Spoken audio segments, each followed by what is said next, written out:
Jesus. Na sexta ele morreu, mas morto não ficou. Domingo de manhã ele ressuscitou. Não foi o coelhinho que morreu na cruz. Quem foi crucificado foi o meu Jesus. Na sexta ele morreu, mas morto não ficou. Domingo de manhã ele ressuscitou. A Páscoa comemora a ressurreição, mas muita gente nem se lembra disso não. Existe muita gente que não dá valor ao grande sacrifício do meu Salvador.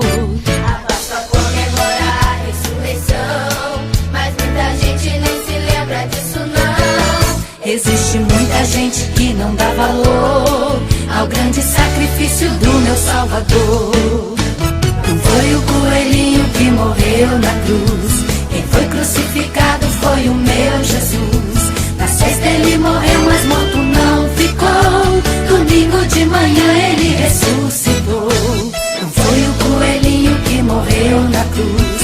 Quem foi crucificado foi o meu Jesus. Na sexta ele morreu, mas morto não ficou. Domingo de manhã ele ressuscitou.